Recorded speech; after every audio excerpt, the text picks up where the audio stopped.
വന്യ തിരുമേനിമാരെ, വൈദിക സഹോദരങ്ങളെ, വൈദിക വിദ്യാർത്ഥികളെ, വന്നെത്തിയിരിക്കുന്ന വിശ്വാസികളുടെ സമൂഹമേ, യുഗപ്രഭാവന്മാരായ രണ്ട് മഹാപുരോഹിതന്മാരുടെ സ്മരണ സംയുക്തമായി നാം ഇപ്പോൾ ഇന്നും നാളെയുമായി അവർ അന്ത്യവിശ്രമം കൊള്ളുന്ന ഈ ദൈവാലയത്തിൽ ആചരിക്കുകയാണ്.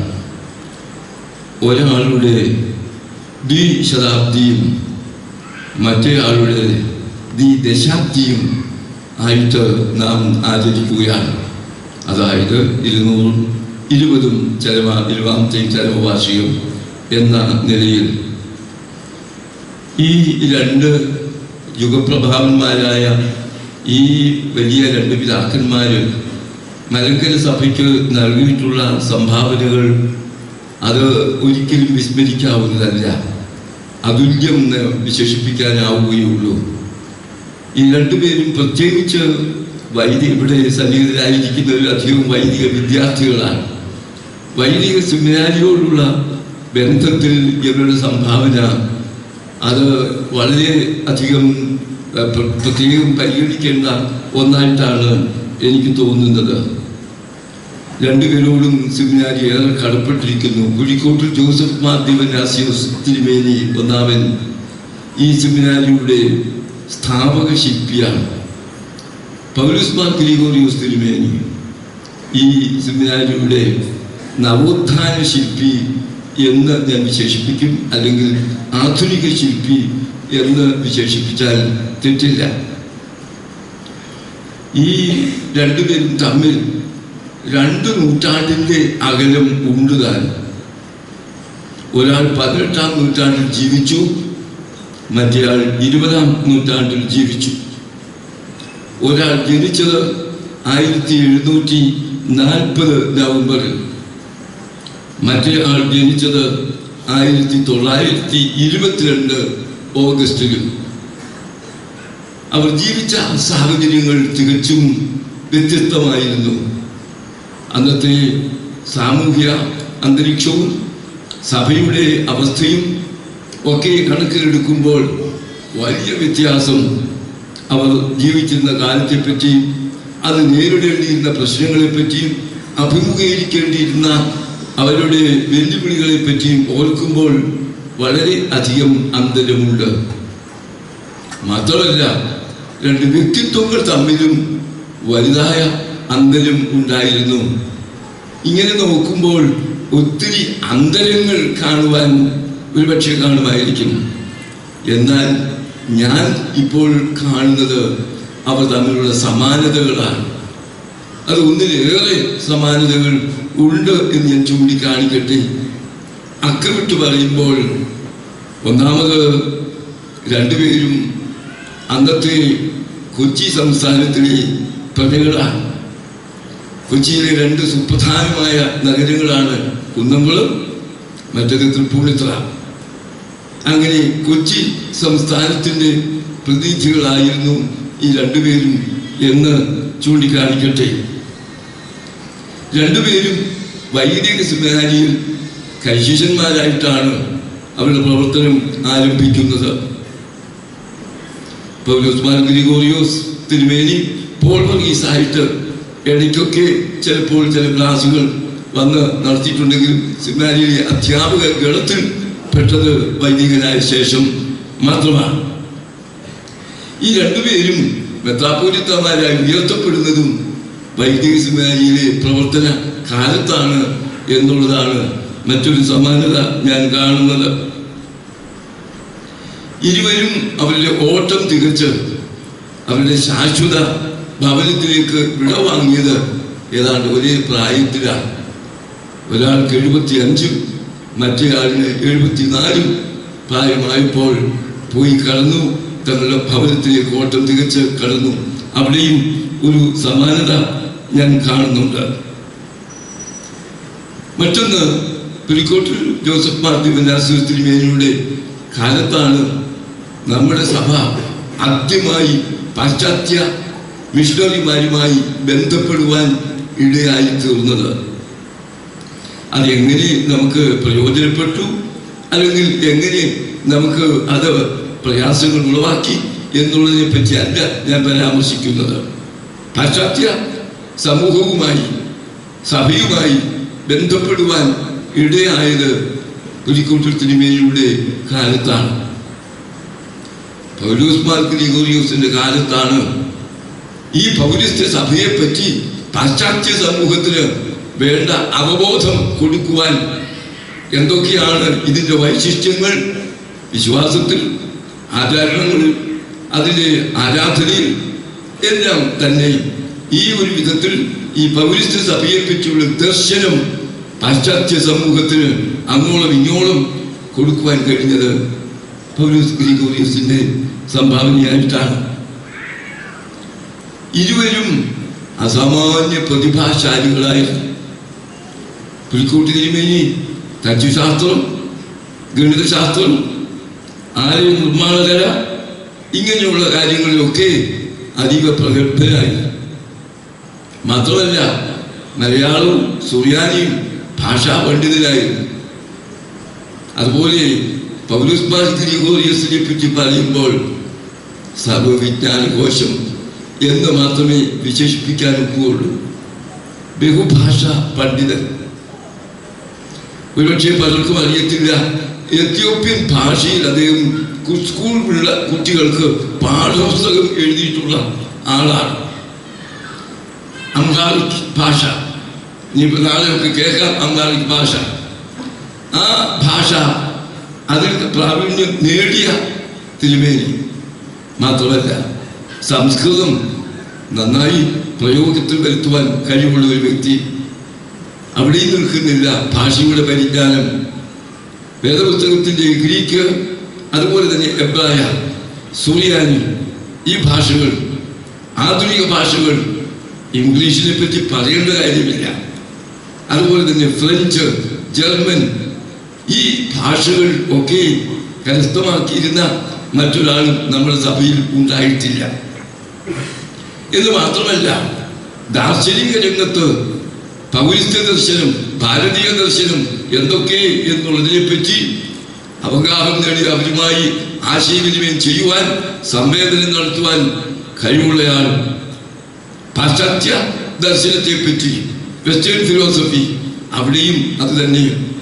ഇങ്ങനെ പൗരസ്ത്യ പാശ്ചാത്യ ദാർശനിക മേഖലയെ വേണ്ടവണ്ണം വിശകലനം ചെയ്ത് അതിനവഗാഹം നേടിയ ആൾ.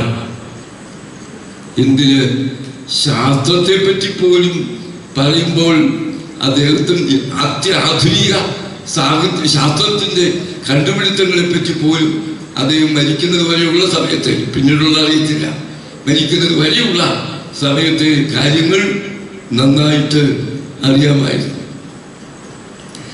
ശരീരശാസ്ത്രത്തെ പറ്റി പോലും അറിയത്തില്ലെങ്കിലും അറിയുമെന്ന് അദ്ദേഹം ആ വിധത്തിൽ പ്രയോഗിക്കുമായിരുന്നു.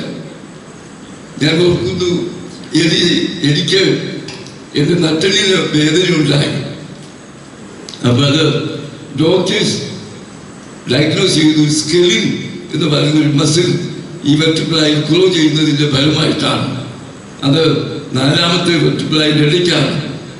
ഇതാണ് ഡോക്ടേഴ്സ് കണ്ടുപിടിച്ചത്. ഞാനിവിടെ വന്ന് ഒരു താമസിക്കുന്ന സമയത്താണ് ചെന്ന് ഇത് പറഞ്ഞു. അപ്പോൾ ഇതിനെപ്പറ്റി നല്ല അവഗാഹമുള്ള ഒരു വ്യക്തിയെ ശരിയാ, ആ വെർട്ടിബ്രയുടെ ഭാഗത്തുണ്ടെങ്കിൽ അത് പ്രശ്നങ്ങൾ സൃഷ്ടിക്കുന്നതാണ് എന്ന് പറഞ്ഞത് ഞാൻ ഇവിടെ ഓർത്തുപോവുകയാണ്. അങ്ങനെ ഏത് കാര്യത്തെ പറ്റിയാണെങ്കിലും ആകാശത്തിന് കീഴിലുള്ള ഏത് വിഷയത്തെക്കുറിച്ചും വളരെ ആധികാരികമായി കൈകാര്യം ചെയ്യുവാനുള്ള കഴിവ് അദ്ദേഹത്തിന് ഉണ്ടായി. ഈ രണ്ടുപേരും തമ്മിലുള്ള സമാനതകളെ പറ്റിയാണ് ഞാൻ പറഞ്ഞു വന്നത്. ഇനി മറ്റൊന്ന്, പുലിക്കോട്ടൂർ തിരുമേനിയുടെ സെമിനാരി പ്രവർത്തനം വളരെ ചുരുങ്ങിയതായി, പക്ഷേ നിർണായകമായിരുന്നു.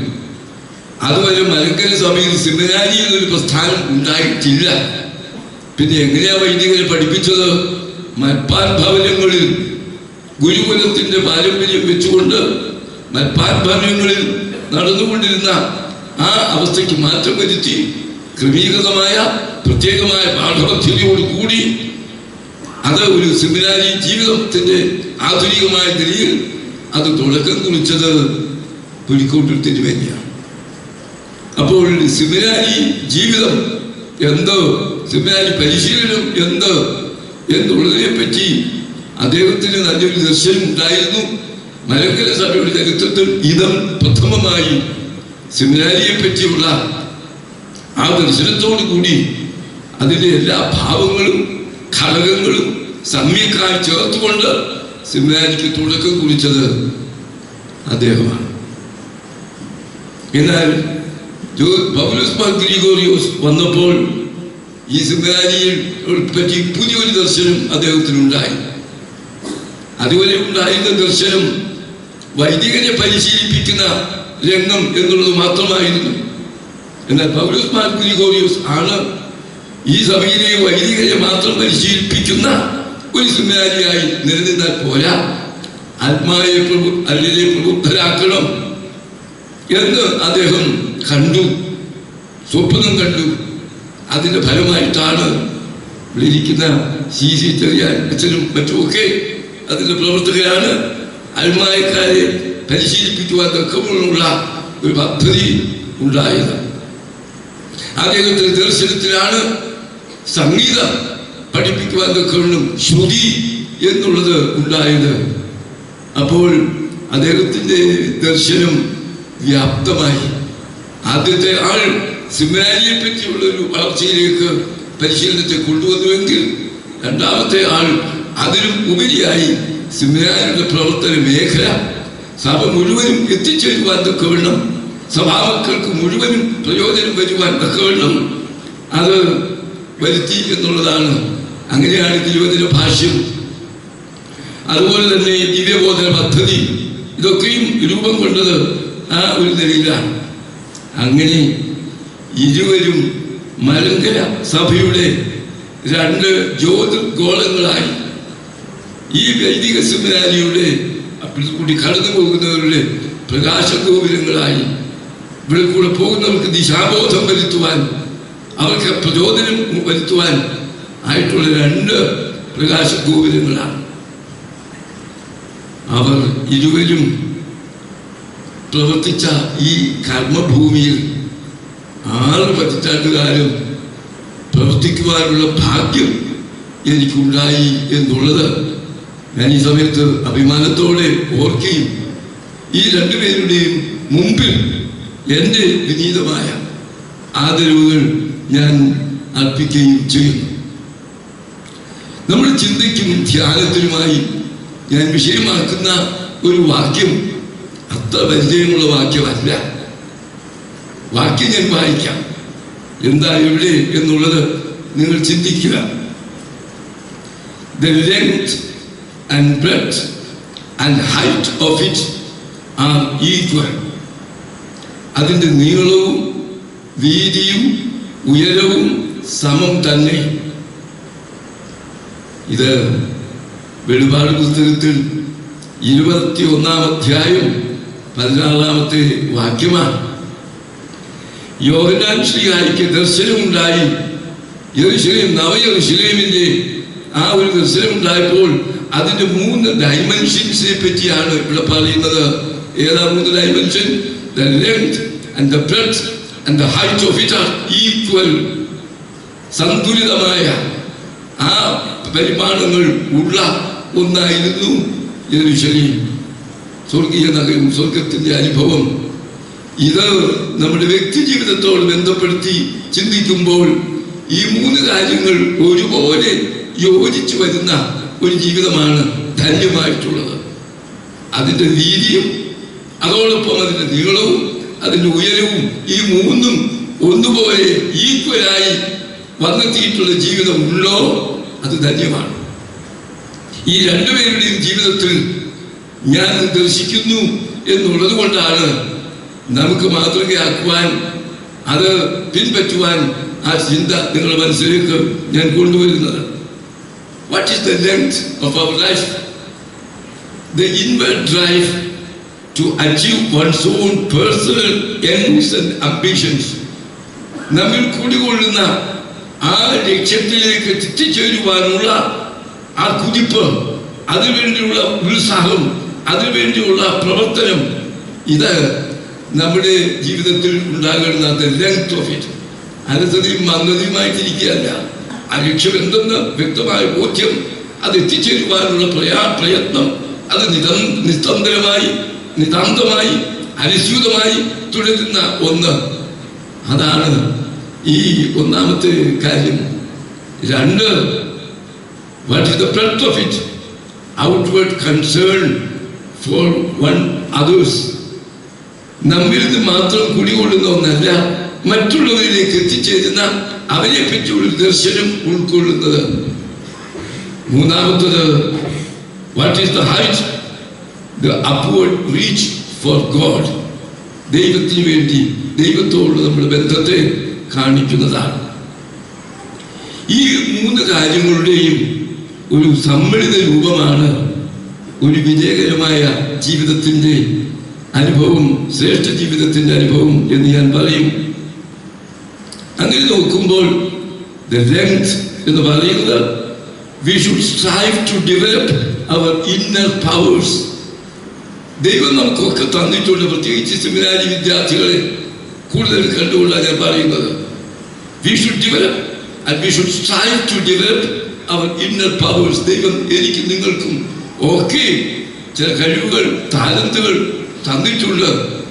അത് നീലമായി, അത് നിശ്ചലമായി ഇരിക്കുവാനല്ല, വിപുലപ്പെടുത്തുവാൻ, വളർത്തുവാൻ ആ ഒരു ശ്രമം നമുക്കുണ്ടാകണം. പുലിക്കോട്ടിൽ തിരുമേനിയും പൗലോസ് മാർ ഗ്രിഗോറിയോസും അവരുടെ നിസ്തന്ത്രമായ പ്രവർത്തനം എനിക്കറിയാം. പൗലോസ് ഗ്രിഗോറിയോസ് തിരുമേനി രോഗിയായിരിക്കുന്ന സമയത്ത് പോലും പഠനത്തിലും ചിന്തയിലും എപ്പോഴും ജാഗരിച്ചുകൊണ്ട് അദ്ദേഹത്തിൻ്റെ ആ പ്രവർത്തന ജാഗ്രത എന്നെ ആശ്ചര്യപ്പെടുത്തിയിട്ടുള്ളതാണ്. ഹൈസ്കൂളിൽ പഠിച്ച ഒരു പദ്യശകലം ഞാൻ ഓർക്കുന്നു. The heights by great men reached and kept were not attained by sudden flight, but they, while their companions slept, were toiling upward in the night. High school ക്ലാസ്സിൽ പഠിച്ചതാ. വന്നപ്പോൾ തിരുമേനി അത് ഉരുവിടുന്നത് ഞാൻ കേട്ടു. സ്കൂളിൽ HW ലോങ്ഫെല്ലോ എഴുതിയ ഒരു പദ്യശകലമാണ്. എന്താ ഇത് സൂചിപ്പിക്കുന്നത്? മറ്റുള്ളവരൊക്കെ ഉറങ്ങുകയും മറ്റുള്ളവരൊക്കെ അലസമായിട്ടിരിക്കുകയും ചെയ്യുമ്പോൾ ഔന്നത്യത്തിൽ എത്തിയവർ എന്താ ചെയ്തത്? അവർ നിരന്തരമായി പരിശ്രമിച്ചുകൊണ്ടിരുന്നു. എനിക്ക് പൗലോസ് ഗ്രിഗോറിയോസിനെ പോലാകാൻ ഒക്കില്ല, ഒരു വളവൃക്ഷമാകാൻ ഒക്കില്ല, എന്നാൽ ഒരു കുറ്റിച്ചെടിയാകാൻ എനിക്ക് ഒക്കും. യാതൊരു സംശയവുമില്ല. ആ കുറ്റിച്ചെടിയുടെ പൂർണ്ണ വളർച്ചയിൽ, അതിൻ്റെ പൂർണ്ണ വ്യാപ്തിയിൽ എത്തുവാൻ എനിക്ക് കഴിയണം. അത് ഓരോരുത്തർക്കും ദൈവം ചില പൊട്ടൻഷ്യൽ നൽകിയിട്ടുണ്ട്. അത് പരമാവധി വളർത്തിയെടുക്കുന്നതിലാണ് ജീവിതത്തിൻ്റെ വിജയം എന്ന് നാം ഓർക്കണം. സൂര്യൻ്റെ പ്രകാശം എനിക്കെടുക്കാൻ കിട്ടിയില്ല, ഞാൻ മിന്നാമിനുങ്ങ. പക്ഷെ ആ മിന്നാമിനുങ്ങിന് അതിൻ്റെതായ പൂർണ്ണ വെളിച്ചം ലോകത്ത് നൽകുവാൻ കഴിയേണ്ടതാണ് എന്നാണ് എനിക്ക് പറയുവാനുള്ളത്. So that's the first, the length of life. ഈ രണ്ടുപേരും അവരുടെ ദൈവം നൽകിയിരിക്കുന്ന താലന്തുകളും കഴിവുകളും പരമാവധി അത്രമാത്രം വളർത്തിയെടുത്തു. പൗലോസ് ഗ്രിഗോറിയോസ് തിരുമേനിയുടെ രചനകൾ ഇന്നും അച്ചടി മഷി കണ്ടിട്ടില്ലാത്ത എത്രയോ ഇരിക്കുന്നു. ചെറിയാനറിയാം ആ ശിക്ഷണാശാലി എന്തുമാത്രം എഴുതിക്കൂട്ടി, എന്തുമാത്രം ചിന്തിച്ചു, എന്തുമാത്രം തൻ്റെ കഴിവ് അത് വളർത്തിയെടുത്തതാണ്. അല്ലാതെ തനിച്ച മൂടിലേക്ക് വന്നതൊന്നുമല്ല. അത് സ്വന്തം പരിശ്രമം കൊണ്ട്, അധ്വാനം കൊണ്ട് വളർത്തുന്നതാണ്. എനിക്ക് നിങ്ങൾക്കൊക്കെ അതിനുള്ള സാധ്യതയുണ്ട്. നമ്മുടെ പരിമിതമായ തത്വത്തിൽ, നമ്മുടെ പരിമിതമായ സാഹചര്യത്തിൽ അവിടെ നാം അത് ചെയ്യുന്നുണ്ടോ എന്നുള്ളതാണ് ഏറ്റവും പ്രധാനമായ ചിന്ത. രണ്ടാമത്, പിന്നത്തെ കാര്യം, the breadth of life, the outward concern for the welfare of others. മറ്റുള്ളവരുടെ നന്മയ്ക്ക് വേണ്ടി, അവരുടെ ഉന്നതിക്ക് വേണ്ടി, ഉത്കർഷത്തിന് വേണ്ടി ചിന്തിക്കുന്ന, പ്രവർത്തിക്കുന്ന ആ ഒരു വീക്ഷണം. പലരും ആദ്യത്തേതിൽ ഒതുങ്ങിക്കൂടും. ഞങ്ങൾക്ക് എന്റെ കഴിവ്, എനിക്ക് ആ സ്വാർത്ഥതയിൽ മാത്രം അത് ഉപരിയായി ആ കൊക്കൂൺ പൊട്ടിച്ച് മറ്റുള്ളവരിലേക്ക് എത്തിച്ചേരുവാൻ തക്കവണ്ണമുള്ള സാധ്യത നമുക്ക് നിൽക്കാം. ഈ ജോസഫ് മാത്യുവല്ലാസ് തിരുമേനി അദ്ദേഹത്തിന് കുന്നംകുളത്ത് അവിടെ കഴിഞ്ഞാൽ മതി. അതല്ല, ഇവിടെ വന്ന് താമസിച്ചുകൊണ്ട് ഇവിടെയുള്ളവർക്ക് മാത്രമല്ല കേരള സമൂഹത്തിന് വിദ്യാഭ്യാസത്തിന്റെ ആ വ്യാപ്തി വരുത്തുവാൻ, അത് വനിതകളിലേക്കും എത്തിച്ചേരുവാൻ, അങ്ങനെ ഇത് വിദ്യാഭ്യാസത്തെ ദൈവപ്രതിഫലം തരട്ടെ. കഥാവിന്റെ പച്ചവെള്ളം ചൂടുവെള്ളം.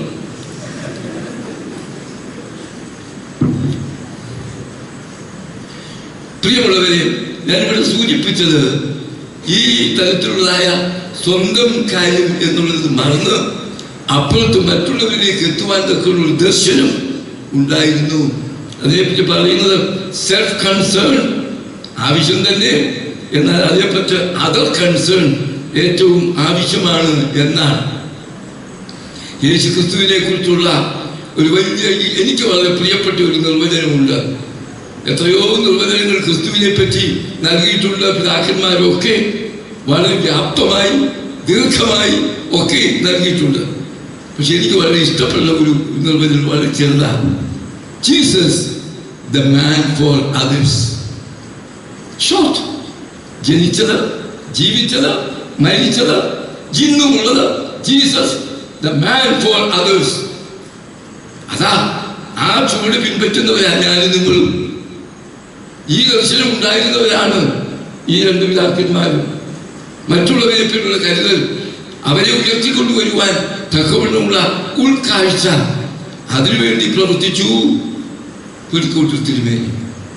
പൗലോസ് മാർ ഗ്രിഗോറിയോസ് എപ്പോഴും the downtrodden, the oppressed, marginalized, അങ്ങനെയുള്ളവരുടെ അവർക്ക് വേണ്ടി വാദിക്കുന്ന, ആ മാർജിനലൈസ്ഡ് ആയിട്ടുള്ള, അതുപോലെ തന്നെ അവസരം അനുഭവിക്കുന്ന, ചൂഷണം ചെയ്യപ്പെട്ട വിഭാഗത്തിന്റെ വലിയ വക്താവായി. അതുകൊണ്ട് ചിലപ്പോൾ അദ്ദേഹം ഒരു കമ്മ്യൂണിസ്റ്റുകാരനാണെന്ന് പോലും വിമർശിക്കപ്പെട്ടിട്ടുണ്ട്. എപ്പോഴും മറ്റുള്ളവരെ പറ്റി ഒരു കൺസേൺ ഉണ്ടായിരുന്നു. പുതിയ മാനവികത,